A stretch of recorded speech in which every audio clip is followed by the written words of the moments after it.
warkeen shama galchumee sanillee nagaa jajjaboo babaar fufayyaaleeyu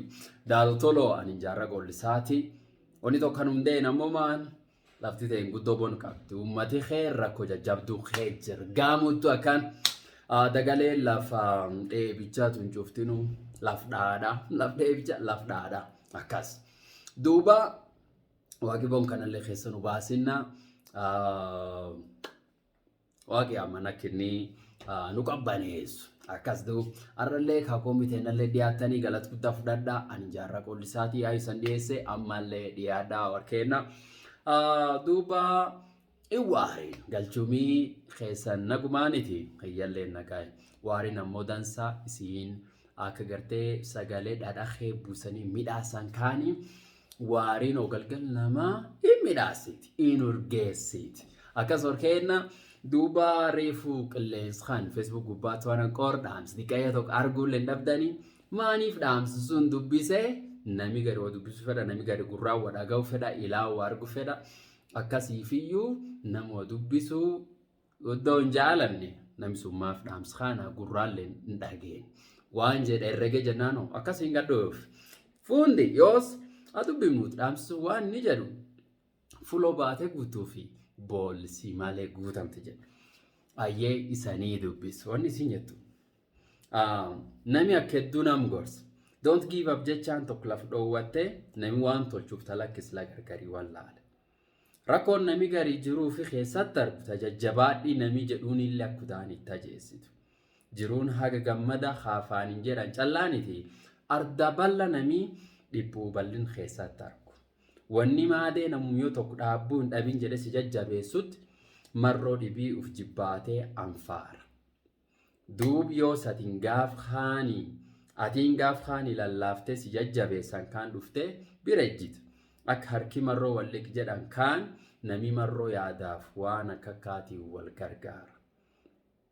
nami waan nam gargaaruu mal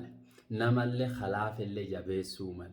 waan beekwaltimee malka walii tahuu male ammoo nami dedhuu hin malin tokko mata ufiiti yoo garii jaba uf seetee mata dhaabda akkanaani duubatiin akka fulaan itti laf dhooftu ejja tokko lamsirra fagaatoo hin beektu okaan hin gartu yoo garii waan nami cuftii sibiratti dhaabatee atummaan callaa yarattee namumtitti keessa baatuuf seeta yaadi kullachuu kanan balleessu jabaatanii laafiitiin marroo dhibii laafanii jabaachiitiin aadaa namaati badiin nama ammoo yoo namii daandii ofirra gore yoo fulota isaa inta hin baye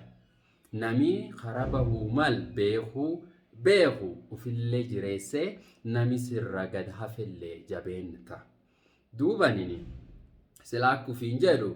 guddoo waan kii beeku fedhe jaarra nam jedhaniin kana akkaadoo waan isaa hoo barachuu fedhe akkufi wallaalee dhidhimin seenoo yoo hedduu if jajjabeessee deebi'ee waayifiin jedhe deebi'ee waayifiin jedhe jaarra remember akka faranjiin baa duub wanni ani ifiin jedhullee gabaabdu jaarra ufiin jedhe jaarra yaa jedhe akka namatti walamnaa baran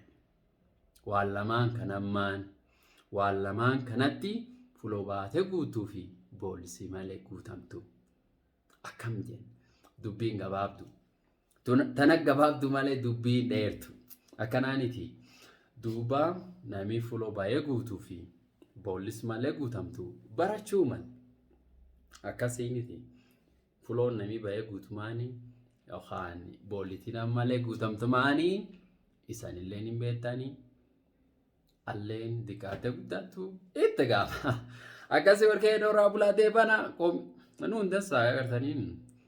warkee yoo nagani keessan baraaradaatu tololleeyyuu anilleeni haasaan uqqaatasiisa waliin jira yaayyuu sandeessee addaa kunilleen qoomiteenna ka raadiyoo teennaati bagumitti dhiyaatanii galchumii keessan cuftinuu nagumaa jaarroleen teennaleen taa ardaa bukdaa haatti simunuu dhooftetti nu naasa'u jirta sila FM minasa warri hen you people know it right yes it betani galat guddaa argadha horaa bulaa deebana galchumii keessan nageeni bada akas